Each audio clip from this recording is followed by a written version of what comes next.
Así que, amados hermanos, con esto ya en nuestra mente, Dios nos ha permitido ir avanzando en este precioso tiempo que Él nos permite. Así que les voy a pedir, hermanos, que abran sus Biblias en el Evangelio según Mateo, en el capítulo 15, versículos 21 al 28.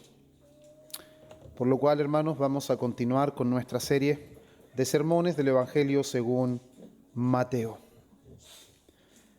Evangelio según Mateo, capítulo 15, versículo 21 al versículo 28. Bien, habiéndolo encontrado, hermanos, les pediría que se pongan en pie.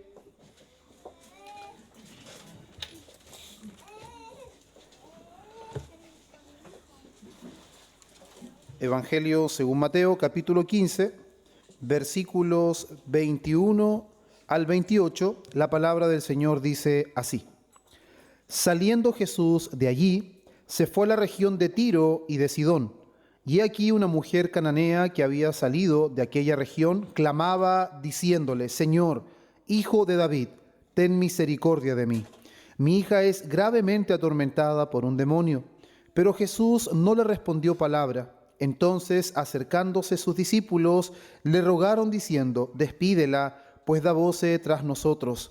Él respondiendo dijo: No soy enviado sino a las ovejas perdidas de la casa de Israel. Entonces ella vino y se postró ante él diciendo: Señor, socórreme.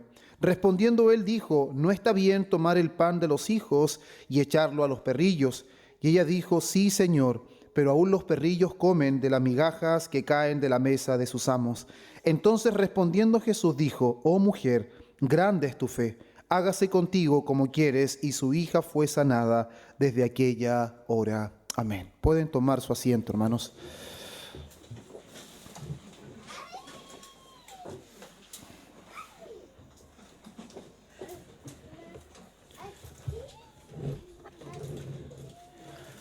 Nosotros, hermanos, como bien ya es conocimiento de toda la iglesia, y creo que también de todos los que están presentes en este día, sabemos que hemos iniciado desde el comienzo de esta congregación, cuando Dios nos permitió comenzar, ¿cierto? En septiembre del año 2023, ya si Dios lo permite vamos a cumplir 3 años próximamente, sostenidos por la gracia del Señor. Comenzamos esta serie de sermones expositivos en el Evangelio según Mateo, y siempre me recuerdo cuando mi hermano Cristóbal me decía: y cuando terminemos Mateo, si vamos a predicar así, de esta manera, vamos a terminar muy rápido la Biblia, ¿y qué vamos a predicar después? Y la respuesta está visible: vamos a cumplir 3 años y vamos en Mateo 15. Así que tenemos todavía mucho por seguir estudiando y aprendiendo. Pero, hermanos, lo importante de poder predicar la palabra de esta manera, no solo expositivamente, sino que de manera secuencial, permite a la congregación poder ser enriquecida, hermanos, con lo que la palabra del Señor nos entrega, sin predicar textos aislados, y al mismo tiempo esto protege tanto al predicador como a la iglesia. ¿Por qué, hermanos? Lamentablemente en el contexto no solamente nuestro, sino que a nivel mundial, lo que normalmente se escucha es que los pastores o predicadores abusan distorsionando los textos para poder sacar provecho de esto y manipulando a las personas. Por lo tanto, predicar expositivamente y secuencialmente permite un resguardo tanto al predicador, para que él no hable según lo que él aprecia en la iglesia, no hable según los problemas o las dificultades que la iglesia enfrenta, y al mismo tiempo la iglesia no piensa que el predicador está lanzando simplemente cosas que él ha visto, porque claramente este tipo de predicación no lo permite. Y gloria al Señor por eso, por todo lo que nos ha permitido durante este tiempo ir conociendo a la luz de lo que el Señor le permitió a través de esa revelación especial escribir a Mateo. Y ahora, hermanos, estos versículos del 21 al 28 no son versículos aislados. No es que Mateo ahora quiera comenzar a relatar otra historia, sino que el propósito permanece. Él está dando evidencias notorias y claras a través del cumplimiento de la palabra del Señor del Antiguo Testamento y a través de las credenciales que muestran que efectivamente Jesucristo es el Mesías prometido. No hay que esperar a otros. La evidencia es contundente, pero al mismo tiempo que él ha venido evidenciando las credenciales de Jesús como el Mesías, como el pastor que satisface a su pueblo, al mismo tiempo ha dejado en evidencia, lamentablemente, la profunda incredulidad de su pueblo. Principalmente la incredulidad de aquellos que debían ser los que guiaban al pueblo, los que ministraban al pueblo, los que llevaban a las personas comunes y corrientes a conocer a Dios verdaderamente. Lamentablemente ellos se transformaron en ladrones. Lamentablemente ellos se transformaron en personas que solo trasquilaban las ovejas y sacaban beneficios para ellos mismos. Y vamos a ver, hermanos míos, a la luz de estos versículos que son tan maravillosos, hermanos, me encanta esta parte, esta sección de lo que dice Mateo, y que también nosotros podemos encontrar este mismo relato en Marcos capítulo 7, del versículo 24 al 30, donde vamos a tomar también algunas consideraciones de Marcos, pero Mateo relata este acontecimiento de manera más completa. ¿Y por qué les digo, hermanos, que es una sección de la palabra que es tan importante y tan gloriosa? Porque nosotros anteriormente vimos esa confrontación entre los religiosos y Jesús. La acusación de los fariseos y los escribas que sus discípulos no se lavaban las manos. Y vimos claramente que el problema ante los religiosos no era higiénico, sino que rompía la tradición de los ancianos de un lavamiento ceremonial, dando a entender que ese lavamiento de manos era algo que podía resguardar el alma o podía traer cierto problema en cuanto a que no estábamos respetando cierta ceremonia. Pero Jesús, de manera contundente y clara, les va a decir que sí, sus discípulos no están guardando la tradición de los ancianos, pero ellos no están guardando el mandamiento de Dios. Y que con su tradición ellos están quebrantando e invalidando el mandamiento de Dios. Están preocupados por una ceremonia de lavamiento de manos, pero no están ellos cumpliendo el quinto mandamiento, que es poder darle honor, respeto a sus padres, dando a entender que todo el dinero que tenían era corbán, era dedicado a Dios, y que era todo con lo que podían ayudar a sus padres, y con eso evidenciaban que la tradición solamente buscaba un beneficio personal y no glorificar al Señor. Pero todo esto, hermanos, es algo bastante consciente de Mateo, bajo inspiración divina, pero consciente. ¿Por qué, hermanos? Porque mientras los religiosos de Israel están rechazando al Mesías y están confiando en sus propias tradiciones, están confiando solamente en lo que ellos mismos han estipulado, una mujer pagana, una mujer que no está en el radar de los discípulos, no está en el radar de los máximos exponentes del pueblo de Israel, pero una mujer que está fuera de todo conocimiento, una mujer acude a Cristo y recibe la gracia que los religiosos y los hombres prominentes están rechazando. Los hombres permanecen en incredulidad a pesar de contar con todos los privilegios espirituales que podían contar en aquel tiempo. Pero una mujer que no es conocida por nadie acude a Cristo y va a recibir la gracia que otros hombres están menospreciando. Y es precisamente eso, hermanos, lo que hoy vamos a ver, donde el título de este sermón es La fe verdadera descansa únicamente en Cristo. La fe verdadera descansa únicamente en Cristo. Y es precisamente, hermanos, en donde nosotros vemos este contraste tan claro que Mateo muestra de manera creciente en cuanto a cómo las personas están reaccionando al mensaje y a la persona de Cristo. Nosotros en Mateo 14 vimos que las multitudes buscaban a Cristo principalmente por sus milagros. Ellos buscaban ¿qué? Los beneficios temporales de Cristo, pero no comprendían verdaderamente quién era Cristo. En Mateo capítulo 15, versículo 1 al 20, nosotros vimos cómo los escribas y los fariseos, lo que les comentaba recién, eran los expertos de las Escrituras, pero finalmente su conocimiento de las Escrituras no los llevaba a resguardar el mandamiento de Dios, sino que solamente eran guardianes de su tradición. ¿Y qué es lo que hace Jesús? Revela un problema profundo. El problema no está en las manos, no está en la suciedad externa, sino que está en el corazón. Su religión externa evidenciaba de que su adoración era vana, su adoración era superficial. Citando a Isaías, este pueblo de labios me honra, pero su corazón está lejos de mí. Esas son las afirmaciones que nosotros hemos venido viendo hasta ahora, pero ahora, hermanos, Mateo nos va a llevar de una manera inesperada, quizás, en donde Jesús ya no va a continuar dentro de los límites de Israel. Jesús va a abandonar Galilea y va a entrar a la región de Tiro y Sidón. ¿Y por qué esto es tan llamativo, hermanos? Porque Tiro y Sidón es un territorio gentil. Ya no está dentro de los límites del pueblo judío. Y es en el contexto de estas ciudades que son territorio gentil donde va a aparecer esta mujer. Como les decía en un principio, que desde la perspectiva judía reunía todas las condiciones para ser una mujer excluida, porque era una mujer gentil, era una mujer cananea. Mateo le va a llamar la fe de la mujer cananea o la mujer cananea, y Marcos va a llamar la mujer sirofenicia. Y vamos a ver, hermanos, que no es que están hablando de alguien diferente o que la palabra tiene dificultades, hermanos, o se contradice. Vamos a ver claramente que no es eso.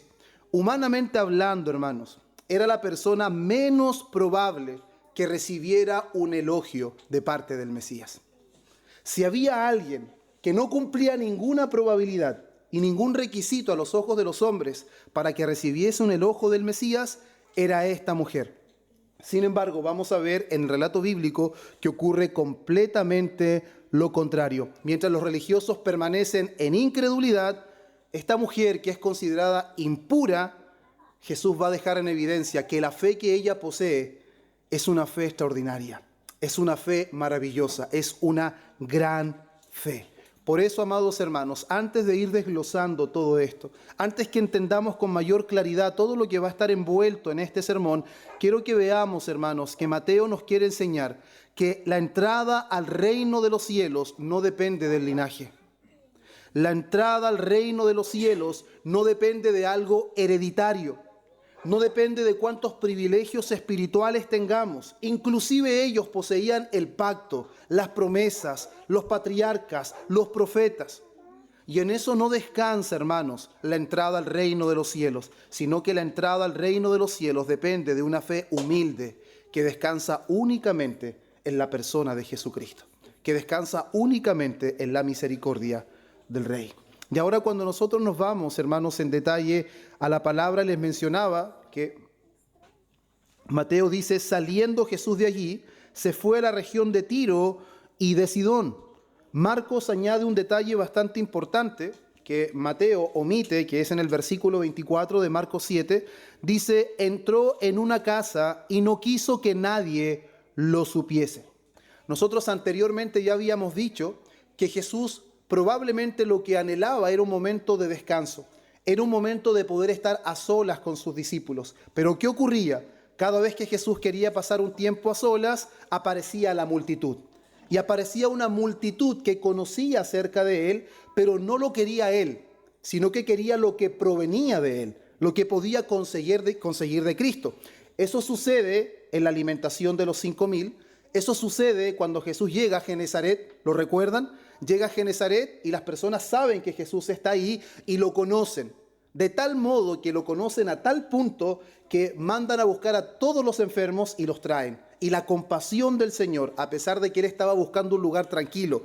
Y Genezaret era un lugar desierto, tranquilo, quizás con parcela, fructífero, un lugar con aves, ideal para descansar. Pero cada vez que Jesús quería descansar o quería saciar el hambre de su cuerpo natural, aparecía una multitud que aparentemente le conocía salvíficamente, pero su conocimiento era superficial. Solo buscaba, hermanos, bendiciones temporales y solo buscaba beneficiarse, pero no buscaba a Cristo como Mesías. Y eso es lo que nosotros hemos venido viendo hasta ahora, y probablemente, hermanos, en esta ocasión Jesús una vez más busca descansar con sus discípulos, porque Marcos dice: entró en una casa y no quiso que nadie lo supiese.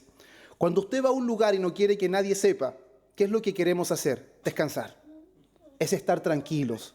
O quizás quería tener un momento a solas con sus discípulos y querer conversar algunos asuntos. Pero lo que nosotros vemos nuevamente, hermanos, es que la necesidad humana interrumpe una vez más el descanso de nuestro Señor. Una vez más el Señor no logra descansar y no logra tener ese tiempo a solas con sus discípulos. Ahora, dentro de lo que nosotros también vemos del relato, hermanos, para ir clarificando un poco en cuanto al contexto geográfico, histórico de aquel relato, nosotros vemos que Mateo llama a esta mujer cananea. Y Marcos escribe Dice la mujer sirofenicia. Ahora, ¿por qué se da esta diferencia, hermanos? Porque Marco escribe para lectores que son romanos.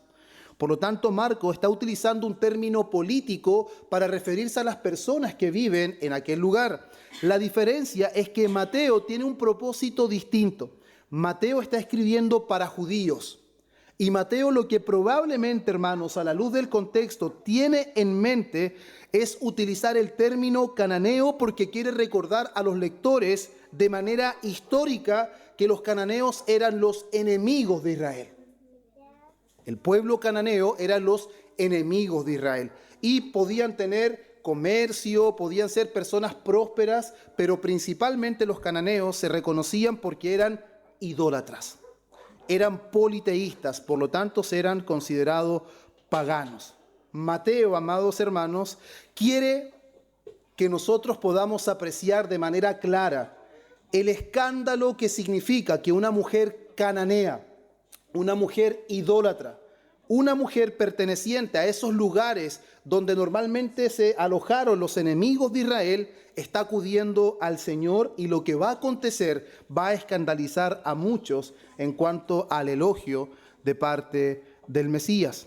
Por eso, hermanos míos, este relato lo que principalmente nos enseña cómo es la fe que en realidad Cristo honra y la que Cristo reconoce, que no es una fe basada en méritos, no es una fe basada en mi árbol genealógico, no es una fe basada en algo hereditario, sino que es una fe humilde que deposita la fe de Cristo y es una fe perseverante. Lo que más vamos a ver en este relato, hermanos, y estoy anticipando bastantes cosas antes de introducirme directamente, pero la fe que vamos a evidenciar aquí es una fe perseverante, es una fe que no desiste. Es una fe que no retrocede. Y eso en las palabras, hermanos, de la Escritura, donde dice que nosotros no somos de los que retroceden, sino de los que avanzan para preservación del alma. No somos de los que retroceden. Y vamos a ver cómo la fe de esta mujer es una fe verdadera. Y su fe descansa únicamente en Cristo. Y es una fe, hermanos, que persevera. Por eso el primer punto, hermanos, de este sermón es la fe verdadera. Se acerca a Cristo reconociendo quién es Él. La fe verdadera se acerca a Cristo reconociendo quién es Él. Y este punto nace, hermanos, en contraparte de lo que los otros hombres y las multitudes buscaban de Cristo. Y vamos a ver que esta mujer no reconoce lo que viene de Cristo, sino reconoce quién es Él. ¿Y cuáles son las palabras que encontramos en estos versículos? Señor, Hijo de David, ten misericordia de mí. Antes, hermanos, que Jesús hiciera un solo milagro para ella, antes que ella recibiera un solo beneficio de parte del Señor, antes que el Señor se dignara a darle una sola respuesta, esta mujer ya había entendido lo que muchos religiosos de Israel aún no entendían. Y aún más, no solamente no lo entendían, sino que lo rechazaban. ¿Qué es lo que ella sabe? ¿Qué es lo que ella declara a través de estas palabras? Ella sabe quién es Jesús. Ella sabe que Jesús no solamente es el que multiplica panes y peces. Ella sabe que Jesús no solamente es el que sana enfermedades. Ella sabe que Jesús es el Hijo de David, que Jesús es el descendiente prometido. Ella sabe, hermanos, que Jesús es aquel hombre que había sido prometido en el antiguo pacto. Ella tiene un conocimiento de Jesús que los religiosos y las multitudes que Mateo hasta ahora nos ha presentado no conocen. Y hermanos amados, esa convicción de esa mujer, de quién es verdaderamente Jesús, determina toda su manera de relacionarse con Él. De acuerdo al conocimiento que nosotros tenemos de la persona de Cristo, eso marcará nuestra forma de relacionarnos con Él. Por eso, amados hermanos, la fe verdadera siempre comienza con una convicción correcta de Cristo. Si no tenemos nosotros una visión correcta de Cristo, una comprensión correcta de Cristo, nuestra fe no puede ser una verdadera fe. De hecho, nosotros emocionalmente ocurre muchas veces que cuando alguien está en el umbral de la muerte, está partiendo de esta vida, Normalmente nosotros tendemos a ser muy superficiales para hacerle que confiese a Jesucristo, para que confiese sus pecados, y automáticamente, hermanos, decimos que esa persona va al cielo y va a la presencia del Señor, y de manera equivocada citamos el texto del ladrón en la cruz, de que el último momento de su vida ese hombre fue salvo, y verdaderamente eso es así. Pero no podemos ignorar, hermanos, que una visión incorrecta de la persona de Cristo nunca resultará en una verdadera salvación. ¿Por qué? Porque el ladrón en la cruz, si usted escucha su declaración, es un hombre que tiene bastante claro quién es Jesucristo. Quizás él no conoce doctrinas escatológicas, quizás él no conoció la teología del pacto, quizás él no conoció en qué momento Jesús vendría por segunda vez, pero él tenía las convicciones claras de quién era verdaderamente Jesucristo. Cuando él está en la cruz y el otro ladrón que está al lado hace acusaciones: si eres el Hijo de Dios, bájate. ¿Cuál es la afirmación del otro ladrón? ¿Ni en la hora de tu muerte temes a Dios? Nosotros estamos aquí porque lo merecemos. Qué glorioso, hermanos. Yo merezco estar aquí, pero el que está ahí, él no ha hecho nada. Él está reconociendo su pecado y está reconociendo la justicia del que está ahí. Él es sin pecado. Nosotros merecemos, él no. Él es justo. Y después, cuando le habla a Jesús, le dice: acuérdate de mí cuando vengas en tu reino. Eso es prácticamente decirle: hijo de David, heredero al trono eterno, cuando vengas por segunda vez, acuérdate de mí. Esa no es una fe cualquiera, no es una fe: sí, confieso que soy pecador, que el Señor me reciba. No, hermanos. Una visión correcta de Cristo evidenciará que la fe es verdadera. Una visión incorrecta de Cristo nunca será una verdadera fe. Por eso es importante que nosotros entendamos cómo la Biblia presenta a la persona de Cristo. Por eso la verdadera fe, hermanos, no comienza mirando nuestras necesidades. Si bien esta mujer viene presentando una necesidad, pero la fe que ella está mostrando evidencia que principalmente no está mirando sus necesidades, sino que lo primero que hace es reconocer quién es Cristo. Y al reconocer quién es Cristo, ella sabe que Él tiene el poder y la capacidad de darle lo que ella necesita. Esta mujer está reconociendo que Jesús es el Rey que se ha prometido por tanto tiempo, hermanos. Y el contraste que hace Mateo: los fariseos conocían las Escrituras. Los fariseos enseñaban las Escrituras. Ellos eran los líderes de Israel, pero rechazaban al Mesías. Pero una mujer cananea que no pertenece al pueblo del pacto, ella reconoce a Jesús como el Hijo de David. Y esto es intencional, hermanos. Mateo está elaborando todo este contraste para mostrar claramente, hermanos, cómo obra la gracia del Señor. Que la gracia del Señor no obra por méritos, no obra por el linaje al que pertenecemos, no obra por el nombre o el apellido que nosotros tengamos, sino que obra de acuerdo a los propósitos eternos de Dios. Eso es lo que nosotros vemos en la Escritura, y es ese contraste impresionante que Mateo está haciendo. Por eso esta mujer hace exactamente lo mismo que algunos ya han venido haciendo, reconociendo a Jesús como el Hijo de David, y al reconocer que Él es el Mesías, están pidiendo misericordia. ¿A quién normalmente se le pide misericordia? Al que tiene el poder de poder darnos vida o quitarnos la vida.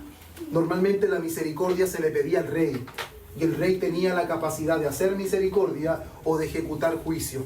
Y esta mujer, al reconocer que Jesús es el Hijo de David, está reconociendo: Señor, mi vida y la de mi hija están en tus manos. Ten misericordia de mí por causa de mi hija. Por eso, hermanos, esta mujer reconoce que depende únicamente de la misericordia del Señor. Llega a la conclusión, una mujer gentil, que ella y su hija dependen únicamente de la misericordia del Señor. Ten misericordia de mí. Hermanos, pedir misericordia no es exigir. La misericordia no es negociar con Dios. No es: Señor, si usted me da esto, yo le voy a ser fiel, yo le voy a servir. Hermanos, estamos negociando con Dios. Tú me das algo y yo te doy algo. La mujer no tiene nada que ofrecer y por lo tanto no ofrece nada. Lamentablemente el orgullo nuestro nos hace pensar que si Dios nos da algo, nosotros también le podemos entregar algo a cambio proporcional a lo que Dios nos da. Pero esta mujer llega con el corazón correcto. Ella no exige, ella pide misericordia. Ella no negocia porque sabe que no hay nada que ella pudiera entregar. Ella tampoco reclama, hermanos. Ella tampoco reclama: Señor, apiádate de mi hija. ¿Por qué está así? ¿Por qué está padeciendo esto? ¿Por qué me pasa esto? Que son lamentablemente palabras que nosotros normalmente hemos pronunciado. ¿Por qué me pasa esto, Señor, si trato de hacer las cosas bien? ¿Por qué yo tengo que enfrentar ciertas situaciones? Pero esta mujer no hace eso. Ella no exige, ella no está intentando negociar, ella no reclama. ¿Qué es lo que hace ella? Ella suplica. Ella suplica. Ella se pone en el lugar correcto, está ante el Rey del universo.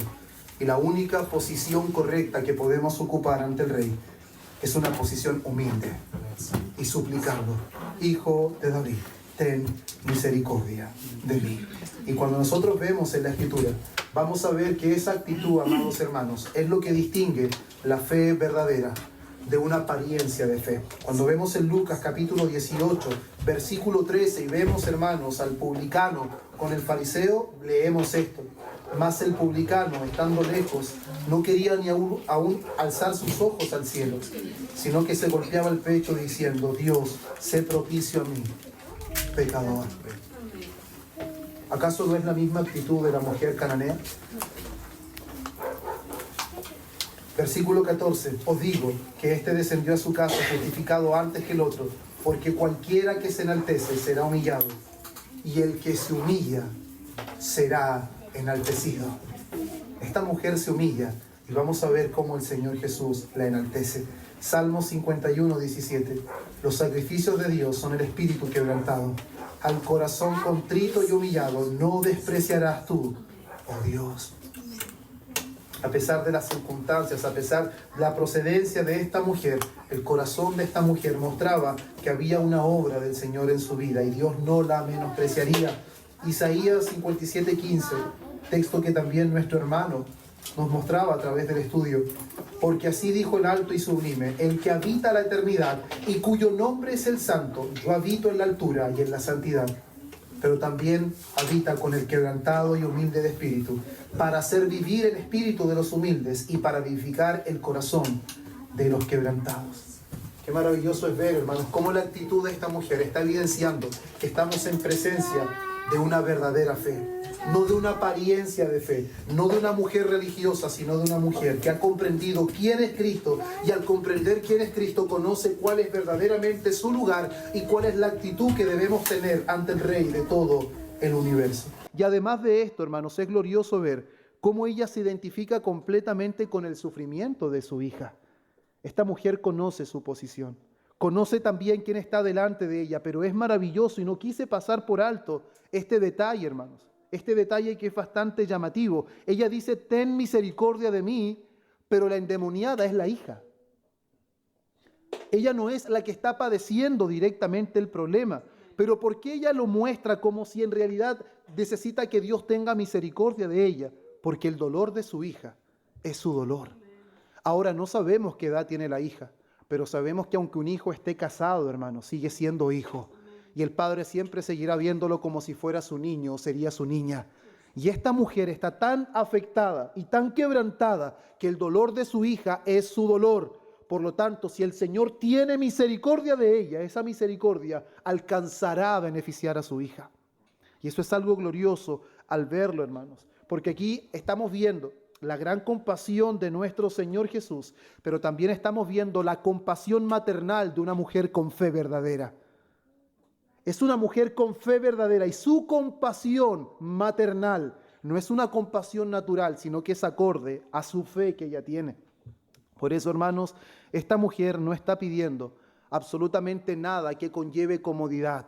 Ella no dice: Señor, ayuda a mi hija, pero yo vengo desde lejos. apiádate, he caminado mucho, he sufrido mucho. No, hermanos. Ella no expone cuánto ha sufrido, cuánto ha caminado, cuánto le ha costado hacerse camino para llegar al Señor. Ella simplemente vino porque sabe quién es el Señor y sabe que Él puede tener misericordia de ella y así de esa manera poder sanar a su hija. Y esto, hermanos, muestra que es una escena bastante conmovedora. ¿Por qué? Porque vemos a una mujer sufriendo por un hijo. Y nosotros sabemos que a pesar de que siempre una muerte, hermanos, o una enfermedad es dolorosa, pero siempre hemos dicho de manera natural que un padre no está preparado para ver morir a un hijo. A pesar de que un hijo tampoco está preparado, pero se entiende que es el ciclo de la vida, que es lo más natural, que los padres partan primero. Por lo tanto, esta escena se hace aún más conmovedora porque Cristo no está ajeno al dolor de esta mujer. Cristo no está ajeno a lo que esta mujer está pasando. Por lo tanto, cuando veremos las respuestas de Jesús, vamos a ir entendiendo verdaderamente por qué Jesús responde de esa manera. Que parece que que no tuviera sensibilidad, parece que Jesús fuera alguien que no tuviera sentimientos, pero en realidad no es eso lo que está aconteciendo en este relato. Por eso, hermanos, la verdadera fe comienza mirando correctamente a Cristo. Antes de pedir, ¿qué es lo que hace esta mujer? Reconoce quién es el Señor. Antes de exponer sus necesidades, ella reconoce la autoridad de Cristo. Antes de pensar en nosotros, hermanos, primero debemos pensar quién es el Señor y debemos reconocer quién es Él. Por eso, hermanos míos, aunque esta mujer era una extranjera y no tenía ningún derecho de reclamar promesas, no tenía ningún derecho ni siquiera que le prestaran atención, ella no duda en reconocer a Cristo como el Mesías. Ella no duda, hermanos, en poner toda su esperanza en las misericordias del Señor Jesús. Ahora, hermanos, cuando nosotros examinamos este pasaje, ¿nuestra fe es similar a la fe de esta mujer? Solamente con lo que llevamos de sermón, ¿nuestra fe puede identificarse con la fe de esta mujer? Antes de poder identificar claramente nuestras necesidades, ¿hemos identificado quién es el Señor? ¿Reconocemos su autoridad? ¿Reconocemos que no tenemos ningún derecho de exigir, ni reclamar, ni negociar con Él? Sino que la actitud correcta es venir ante Él como alguien que tiene necesidad, pero reconoce que solamente Dios puede saciarla. Es muy necesario que nosotros evaluemos nuestra fe a la luz de este texto, hermanos. Y esto nos permite pasar a nuestro segundo punto, que la verdadera fe persevera cuando aún Dios parece guardar silencio. La fe verdadera persevera cuando Dios parece guardar silencio. Vamos a ver que el parece guardar silencio está ahí en el texto. Y aquí, hermanos amados, es donde comienza la prueba. ¿Por qué? ¿Qué es lo que dice el texto? Saliendo Jesús de allí, se fue a la región de Tiro y Sidón. Y aquí una mujer cananea que había salido de aquella región clamaba diciéndole: Señor, Hijo de David, ten misericordia de mí. Mi hija es gravemente atormentada por un demonio. ¿Qué situación más dolorosa, hermanos? Si yo estuviera ahí y me lo pidiera a mí, yo me detendría y le diría: mujer, no tengo ninguna posibilidad de poder ayudarte. La solución no está en mis manos, pero al menos me detendría y le daría una explicación de que yo no soy la persona correcta, no tengo el poder de asistirla en lo que ella necesita.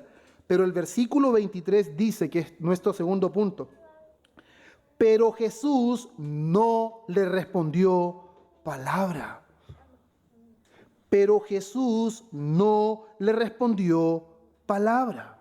Ahora, luego dice: entonces, acercándose sus discípulos, le rogaron diciendo, mire, despídela, pues da voces tras nosotros.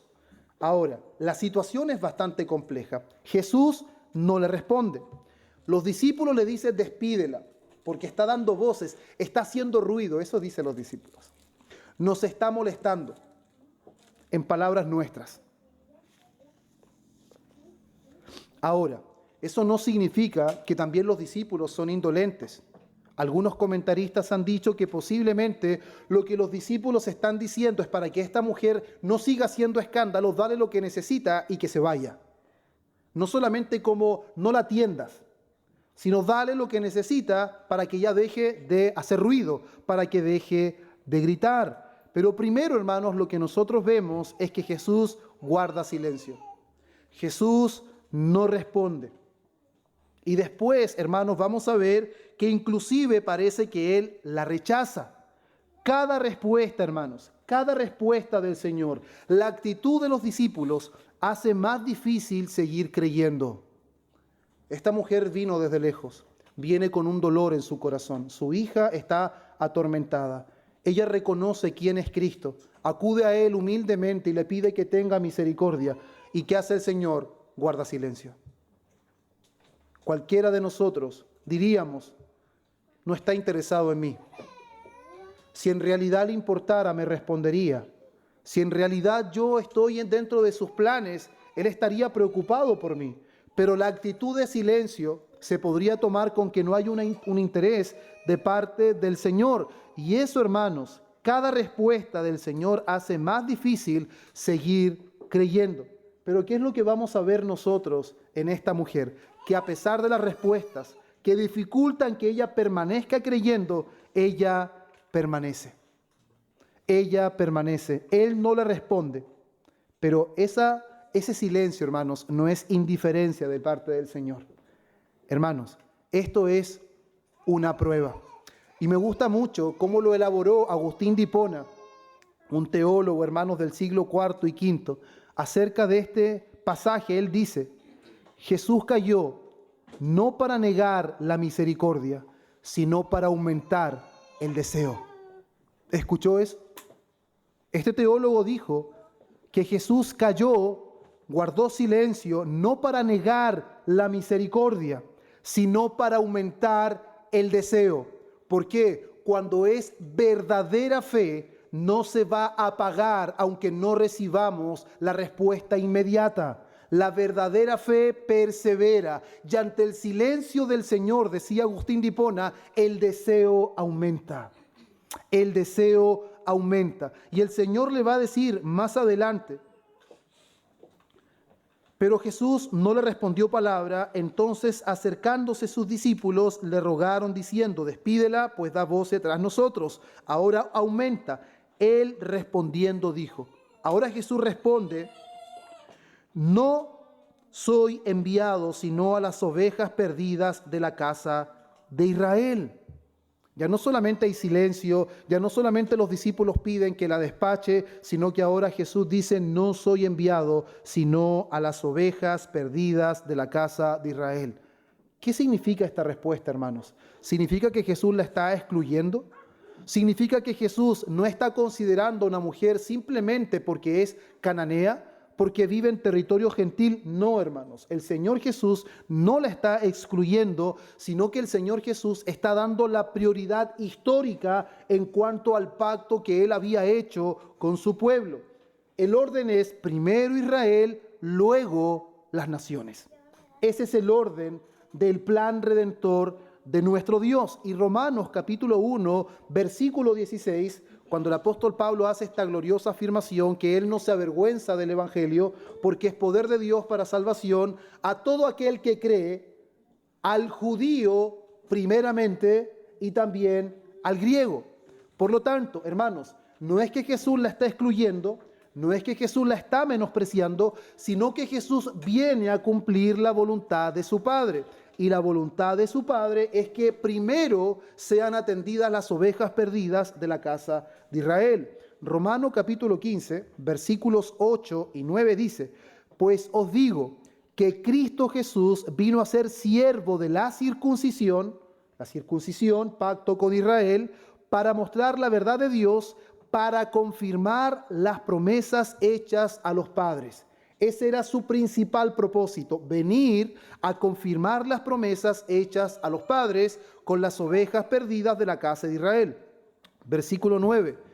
Y para que los gentiles glorifiquen a Dios por su misericordia, como está escrito.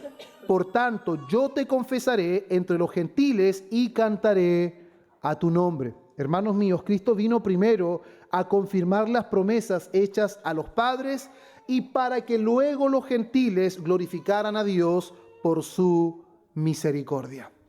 Eso, hermanos, deja más o menos claro el panorama de que no hay una exclusión, no hay un menosprecio, sino que Jesús está siguiendo claramente el propósito de Dios, su Padre. Pero ¿qué los encontramos en el versículo siguiente? Respondiendo él le dijo, no soy enviado sino a las ovejas perdidas de la casa de Israel, versículo 25. Entonces ella vino y se postró ante él diciendo, Señor, socórreme. Él le acaba de decir, fue enviado a las ovejas perdidas de la casa de Israel. Ella lo pudo haber tomado, perfecto, Señor, yo no estoy dentro de tus planes.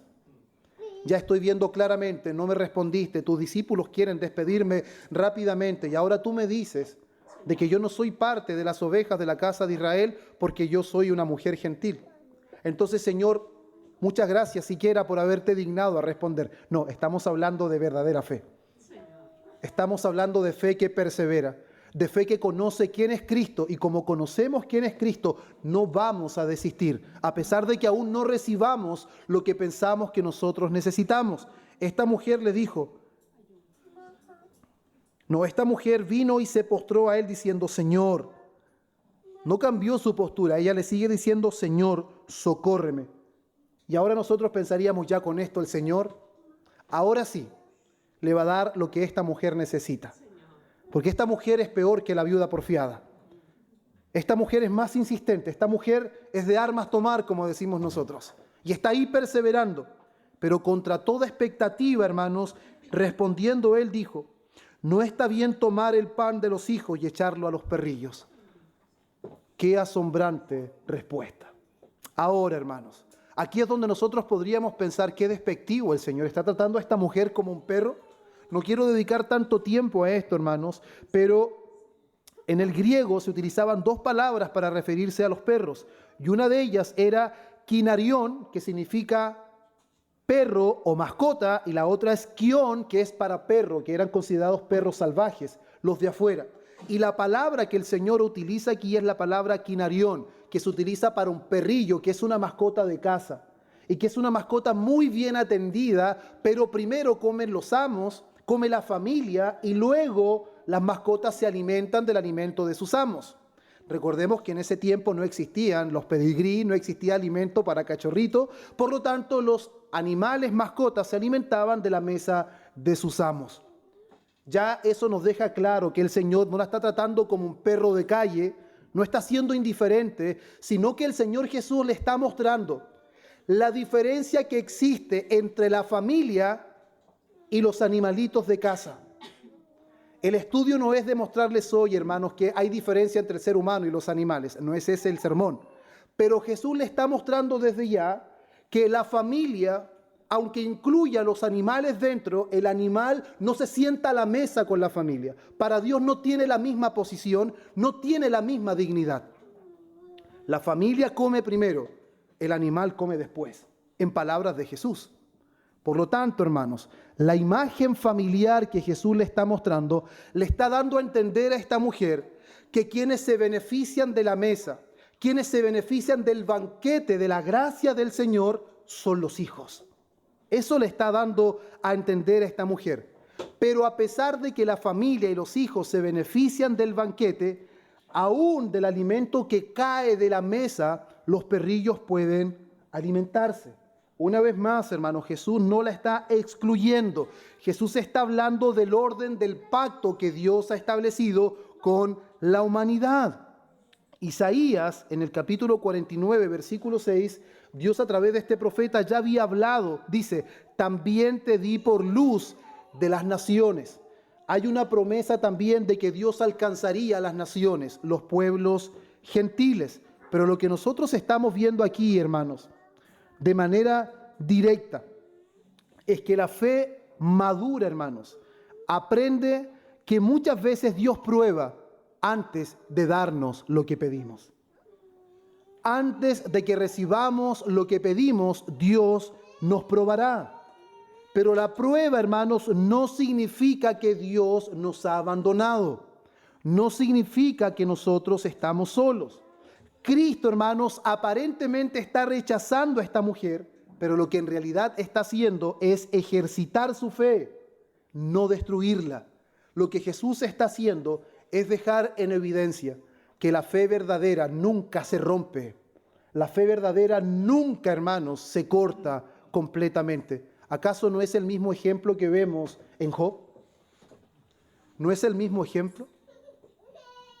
Vemos un hombre que está completamente quebrado por fuera, ha perdido familia, ha perdido ganado, ha perdido riquezas, pero ese hombre, a pesar de todo, permanece de pie.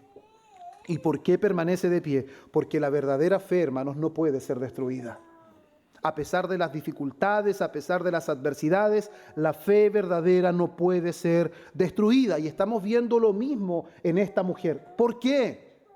No es una escena repetida, es que es la evidencia de verdadera fe, hermanos. Por eso nuestro tercer punto, que es el último punto, es que la fe verdadera descansa únicamente en la gracia de Cristo. La fe verdadera descansa únicamente en la gracia de Cristo. Ahora, pasamos a la parte final de nuestro texto. Vamos a leer el versículo 26 de nuevo. Respondiendo él dijo, no está bien tomar el pan de los hijos y echarlo a los perrillos. Y ella dijo, sí, Señor. Gloria a Dios, hermanos. Sí, Señor, estoy de acuerdo contigo. Sé que no tengo ningún mérito para estar a la mesa con los hijos. Sé que soy una mujer pagana. Sé que nada de lo que he hecho me hace merecer pedirte algo. No tengo el derecho de exigirte nada, Señor. Ella le dice, sí, Señor. Eso significa que acepta completamente el orden establecido por Cristo. Los hijos primero y luego los perrillos. Pero ella añade algo, hermanos, que es extraordinario. No solamente le dice sí, Señor, sino que ella dice, pero aún los perrillos comen de las migajas que caen de la mesa de sus amos. Es extraordinario, hermanos. Porque eso lo podríamos parafrasear de la siguiente manera. Señor, tienes razón. No merezco el pan. Pero una sola migaja de tu gracia es suficiente. Una sola migaja, Señor, de tu gracia es suficiente. ¿Sabe cómo se llama eso? Fe. Eso se llama fe. Ella no se fue. Cualquiera de nosotros quizás hubiese ido. Aún con todo el conocimiento que tenemos, nos hubiésemos ido. Y hubiésemos dicho, no molestemos más al maestro. Está muy ocupado, no quiere atenderme. Pero esta mujer le dice, sí, es verdad, Señor. Pero aún los perrillos comen de las migajas que caen de la mesa de sus amos. Y ahora cambia toda la historia. Jesús no dice, oh, qué mujer tan porfiada, qué mujer tan testaruda. Él dice, oh, mujer, grande es tu fe. Y usted va a ver en Mateo solamente 2 afirmaciones de esta. Y la otra es del centurión. Y el centurión también es un hombre gentil. No es un hombre que tiene todas las bendiciones espirituales del pueblo judío. Pero con eso Dios ya está evidenciando que la gracia del Señor se extendería aún más allá de las barreras del pueblo judío y alcanzaría a hombres y mujeres que eran pero completamente impensados que algún día vendrían al conocimiento de la verdad. Centurión romano y la mujer cananea, 2 gentiles. Uno dice, no soy digno que entres en mi casa. Soy hombre bajo autoridad. Oh, hermanos, yo le digo a este que vaya y va, y a este que venga y viene. Si yo tengo tal autoridad, Señor, tú solo di tu palabra y mi criado será sano. Ni en Israel he visto tanta fe. Qué glorioso. Así como creíste, fue hecho. Y después pregunta, ¿qué hora sucedió? A la misma hora que el Señor había dicho su palabra. Y ahora una mujer cananea, Señor, atiéndela pronto y que deje de molestar. El Señor probablemente en su corazón decía, no me está molestando. Él quería dejar en evidencia lo que es verdadera fe. Y esta mujer, hermanos, iba a permanecer, porque la verdadera fe permanece. Ahora, hermanos, nuestra fe, a medida que ha ido avanzando este sermón, se parece a la fe de esta mujer. Es una fe perseverante. Es una fe que no está dispuesta a ceder ni a retroceder a pesar de que parece que los cielos están cerrados, a pesar de que no estamos recibiendo la respuesta que esperábamos.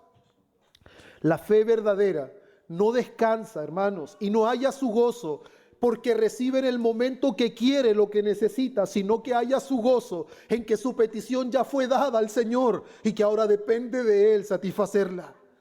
Y ella no descansó hasta que consiguió lo que sabía que solamente Él le podía dar. Estoy seguro que las multitudes que le buscaban, si el Señor Jesús le hubiese dicho esta palabra, hubiese quedado solo. Hubiese quedado solo. Pero esta mujer no se fue. Y una de las cosas que me llamaba la atención aún más es que usted escucha al Señor Jesús que está todo el tiempo con sus discípulos, enseñándole día y noche, día y noche, día y noche. ¿Y cuáles son las palabras del Señor? Hombres de poca fe, ¿por qué dudaron? ¿Por qué dudaron? Pedrito, Juanito, Jacob, ¿por qué dudaron? Y esta mujer, oh mujer, grande es tu fe. Si bien el conocimiento es necesario, pero el conocimiento no asegura que nuestro corazón se está nutriendo lo suficiente para tener una confianza segura y certera de quién es nuestro Señor y que nuestra vida depende completamente de Él. Por eso, hermanos, los privilegios externos nunca sustituyen la fe verdadera. Usted puede estar en una iglesia más bíblica de todas, pero eso no sustituye la fe que nace de un corazón rendido que reconoce el señorío de Cristo. Por eso Efesios capítulo 2, del versículo 11 al 22, nos va a dar a entender algo muy glorioso, que los que en otro tiempo estuvieron lejos, ahora han sido acercados, y han sido acercados mediante la sangre de Jesucristo. Romanos 3:27, cuando dice, ¿dónde está pues la jactancia? ¿Habrá jactancia en una fe como esta, hermanos? ¿Podremos jactarnos de la verdadera fe si la verdadera fe solo descansa en la persona de Jesucristo? En un creyente con verdadera fe, la jactancia queda excluida. Parece que esta mujer conocía el texto de Hebreos 4:16. Acerquémonos confiadamente al trono de la gracia. Ella se acercó con toda confianza y sin temor, a pesar de que 2 veces el Señor, una guardó silencio, después le dice que no venía sino a las ovejas perdidas de la casa de Israel, ante los discípulos que querían solamente despedirla, y ante que después le dice que no está bien dar el pan de los hijos a los perrillos. Ella dice, sí, Señor, tienes razón. No soy más que solamente un perrillo, y seguramente soy menos que un perrillo, pero una migaja tuya es suficiente. La mujer, hermanos, no fue bendecida por el hecho solamente de ser cananea. Ni tampoco, hermanos, el ser cananea le privó de ser bendecida. Pero ella recibió lo que necesitaba porque creyó en Cristo. Su confianza estaba solamente en Cristo y en lo que Cristo podía dar a su vida. Y algo importante, hermanos, así ocurre con todo pecador. Así ocurre con todo pecador. No hay una historia diferente. Esta debe ser la historia de todo pecador que ha venido al conocimiento de la verdad. Esta debe ser la historia de todo hombre y toda mujer que ha hallado en Cristo su única esperanza y ha reconocido que Él es el Señor, tanto de la vida como de la muerte, y que Él es el Mesías que tanto este mundo esperaba. Por eso, hermanos, en la mujer cananea lo que nosotros vemos es de manera anticipada el ingreso del reino de Dios a las naciones, sin abolir, hermanos, el orden histórico que Dios había diseñado en el pacto, primero Israel y luego las naciones. Pero esta mujer y el hombre, que era un centurión, ya anticipaba, hermanos, la expansión del reino de Dios hacia las naciones. Por eso, la historia de la mujer cananea no es simplemente, hermanos, el relato conmovedor de una madre desesperada. Podríamos centrarnos en eso, pobre mujer, como la mujer que estaba viuda, la viuda de Naín, y su hijo había muerto. Y ese escenario es tan glorioso, hermanos. Parece algo tan sencillo, pero va un funeral por aquí, pero de frente venía la vida caminando. ¿Y qué sucede cuando la vida viene y se encuentra con la muerte? El muerto resucita. Y dice que él se conmovió de esa mujer y resucitó a su hijo. La compasión del Señor es incomparable, hermanos. La compasión de Él es incomparable. Y aquí vemos a una mujer atribulada, pero esa no es la escena. Podemos ver una mujer atribulada, pero sin fe. Esta mujer está atribulada, pero con una esperanza viva, con una esperanza inquebrantable. Ese Señor puede no solamente sanar a su hija, ese Señor es el Señor de su vida. Por eso el punto de inflexión, hermanos, no es la desesperanza o desesperación, de esta mujer. sino que el punto de inflexión en el Evangelio de Mateo, hermanos, es que los fariseos llegaron confiando en sus tradiciones, pero esta mujer llegó confiando únicamente en Cristo y en su misericordia. Los fariseos fueron desenmascarados. Ustedes son hipócritas. Ustedes se preocupan de lo externo, pero dejan a un lado el corazón. Pero esta mujer fue elogiada. Oh mujer, grande es tu fe. Por eso la mujer representa, hermanos, la fe que reconoce que no tiene ningún mérito delante de Dios. Solamente es su gracia. Solamente es su misericordia. Y esto, hermanos, nos prepara a nosotros para el escenario siguiente, porque Mateo no termina. Mateo no intenta contar historias separadas, hermanos. En los versículos siguientes veremos nuevamente al Señor Jesús sanando enfermos, alimentando a otra multitud. Ahora son como 4,000 hombres nuevamente que serán alimentados, no simplemente porque Mateo quiera seguir repitiendo una y otra vez los milagros, sino, hermanos, porque el propósito de él es mostrarnos que el Mesías, cuya misericordia alcanzó a una mujer gentil, ahora comienza a manifestarse, hermanos, a las multitudes. De la misma manera que el Mesías ha beneficiado a muchos sin fe en Israel, ahora beneficiará a muchos en tierras gentiles. La gracia de Dios está comenzando a cruzar las fronteras de Israel. Está empezando a cumplirse lo que Jesús le dijo a Nicodemo. Nicodemo, de tal manera amó Dios al mundo, no solamente a Israel. El amor de Dios no está limitado por las fronteras de Israel, sino que Dios amó al mundo, de todo pueblo, de toda tribu, toda lengua y toda nación. Habrán personas redimidas que cantarán el nuevo cántico, que digno es el Cordero. No solamente israelitas. Y eso lo vemos en la comisión del Señor, id y hacer discípulos a todas las naciones, en Mateo 28, 19. Por eso, amados hermanos, la historia de la mujer cananea anticipa ese gran momento en donde el Evangelio alcanzaría a naciones gentiles. Podemos decir que este acontecimiento es una primicia de esa misión universal del Evangelio. Pero ahora, hermanos, ahora, la mujer cananea no debe admirarse simplemente como un ejemplo de perseverancia humana, hermanos, sino que debemos ver su fe como fruto de la gracia de Dios. ¿Lo ve así, hermanos? Ve que la fe que tiene y esa fe que le hace perseverar es una fe que es el fruto de la gracia de Dios. ¿O ha visto la fe como un argumento del que puede jactarse y puede atribuirse mérito porque por su fe usted ha estado en pie? No, hermanos, no es nuestra fe la que nos ha mantenido en pie, es el objeto de nuestra fe. Es Cristo el que nos ha dado vida, es Cristo el que nos preserva por medio de su Espíritu. Por eso, hermanos, aprendamos de esta mujer, reconozcamos el señorío de Cristo y acerquémonos a Él con humildad, con la actitud correcta. No intentemos negociar con Él, hermanos. Señor, si usted sana a mi hijo, yo me voy a congregar todos los domingos. Hermanos, debe congregarse todos los domingos, aunque su hijo esté enfermo, aunque no sane, de acuerdo a sus posibilidades, porque Dios no ha dado ese mandamiento para que usted negocie. Es una orden, es un mandato del Señor. No podemos intentar negociar con Él. Señor, si usted me da lo que yo necesito, voy a ser el mejor cristiano. Debo intentar ser el mejor cristiano, aunque no tenga nada. Con sustento y abrigo estemos contentos. Porque aún es más de lo que nosotros merecíamos.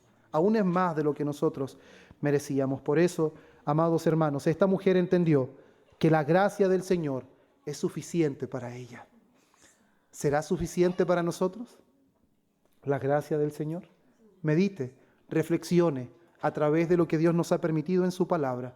La gracia del Señor expresada en migajas que caen de la mesa de sus amos. Para ella era completamente un festín. ¿Será para nosotros la gracia del Señor un festín? ¿Será suficiente para nosotros lo que viene de la mano del Señor, hermanos? ¿Estaremos contentos con lo que el Señor nos da y con lo que el Señor nos permite? Que Dios nos ayude a reflexionar en esto. Amén. Oremos, hermanos. Padre bueno, gracias te damos una vez más por permitirnos, Señor, este tiempo tan hermoso, precioso ante tu palabra. Gracias por permitirnos, Señor, conocer este tan glorioso relato. Gracias por esa inspiración divina que usted le dio a Mateo, su discípulo, para que dejara escrito, Señor, estas palabras, ese momento tan maravilloso de esta mujer pagana, una mujer gentil, de una tierra idólatra, donde, Señor, ¿quién podría pensar que recibiría tal elogio del Mesías? Donde todo era rechazo, los principales de la sinagoga, Señor, eran hombres religiosos, donde aún tus discípulos, Señor, eran llamados hombres de poca fe, pero de tu propia boca, Señor, salió: oh mujer, grande es tu fe. Qué maravilloso, Señor. Ayúdanos a nosotros para que no nos conformemos siempre con reprensiones por ser hombres y mujeres de poca fe. Señor, haga usted los ajustes necesarios para que su gracia sea suficiente para nosotros y para que cada vez que nos acerquemos a ti, lo hagamos, Señor, con conciencia de quién eres tú y vengamos ante ti con humildad, con la actitud correcta, Señor, estando dispuestos a recibir lo que viene de tu mano, porque lo que viene de tu mano es precisamente lo que nuestra alma necesita.